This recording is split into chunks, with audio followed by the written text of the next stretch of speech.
10 बजे के बुलेटिन की शुरुआत बड़ी खबर के साथ। अमेरिकी अदालत से तहव्वुर राणा को झटका लगा है। प्रत्यर्पण को रोकने वाली मांग की याचिका खारिज कर दी गई है।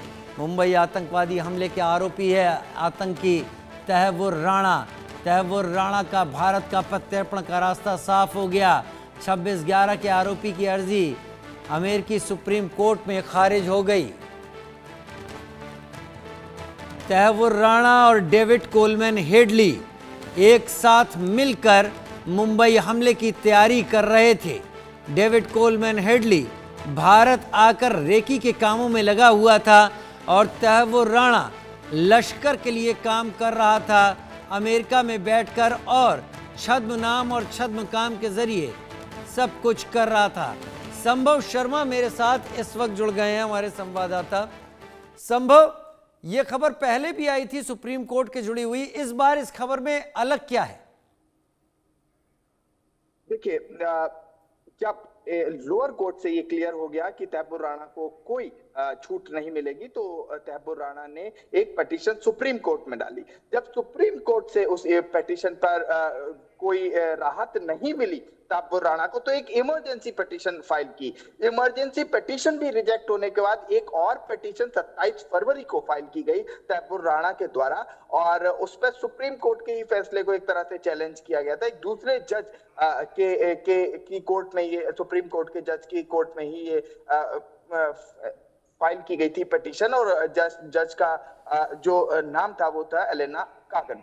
इनकी कोर्ट में ये पिटीशन फाइल की गई थी। अब वहां से भी तहव्वुर राणा को कोई राहत नहीं मिली है और प्रत्यार्पण का रास्ता एकदम स्पष्ट साफ हो गया है। देखिए, दरअसल डोनाल्ड ट्रंप एडमिनिस्ट्रेशन एकदम क्रिस्टल क्लियर है, उनका दिमाग में एकदम क्लियर है, और इवन यूनाइटेड स्टेट्स के प्रेसिडेंट डोनाल्ड ट्रंप पब्लिकली ये बयान दे चुके हैं कि इसे बख्शा नहीं जाएगा। और प्राइम मिनिस्टर नरेंद्र, डिप्लोमेटिकली भी बात करें तो प्राइम मिनिस्टर नरेंद्र मोदी जब वहां जाते हैं, यूनाइटेड स्टेट्स गए थे, तब भी यूनाइटेड स्टेट्स के प्रेसिडेंट ने क्लियर कर दिया था कि 26/11 के इस एक तरह से मास्टरमाइंड को बिल्कुल भी यूनाइटेड स्टेट्स बख्शने की कोई कोशिश नहीं करेगा। और उनका एडमिनिस्ट्रेशन का और उनके लॉ एंड जस्टिस डिपार्टमेंट का एकदम इशारा है और एकदम क्लियर कट यहाँ संदेश है कि तहव्वुर राणा को बख्शा नहीं जाएगा। और हम कुछ ही दिनों की बात है, शायद हम जल्द तहव्वुर राणा को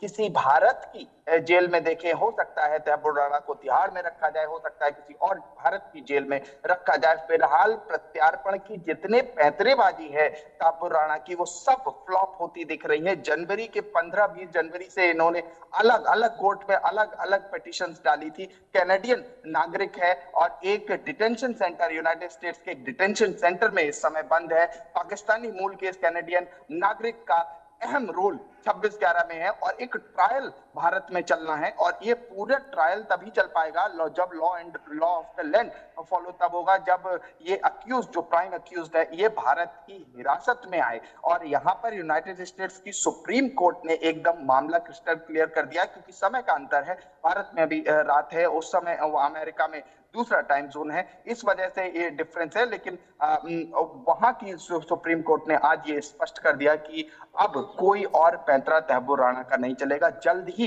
तहव्वुर राणा भारत की किसी जेल में दिखेगा और उसके बाद भारत में भारत के कानून के हिसाब से ट्रायल चलेगा। और उसके साथ साथ अगर मैं इस डिटेल की बात करूं, इसमें तो जो अभी डिटेल्स आ रही हैं वो यही है कि ये प्रत्यार्पण की जो ये संधि है, और उसके तहत एक इमरजेंसी आवेदन किया गया था इसके द्वारा कि एक कोर्ट में कि जल्द से जल्द वो इमरजेंसी रोका जाए। और उसने ये भी कहा था अपनी पिटीशन में, अगर पिटीशन की डिटेल्स की बात करें, पिछली बार हमने पिटीशन की डिटेल्स भी चलाई थी इंडिया न्यूज पर, और पिटीशन की डिटेल में ये था, चूंकि वो मुस्लिम है और भारत में मुस्लिम्स की स्थिति पर उसने सवाल खड़े किए थे, और उसको लेके उसने कहा था मेरी जान को खतरा है, मेरा ट्रायल वहां हो नहीं पाएगा और मेरा ट्रायल यहीं किया जाए। ये सब तरह के पैंतरे तहव्वुर राणा ने अपनी पिटीशन में रखे थे, और ये स्पष्ट कर दिया यूनाइटेड स्टेट्स की अलग तमाम अदालतों ने कि भारत प्रत्यार्पण पूरे तरह से तहव्वुर राणा का जल्द ही देखने को मिलेगा। और बहुत शुक्रिया हमारे साथ जुड़ने के लिए, जानकारी के साथ आपका। उधर भारत के खिलाफ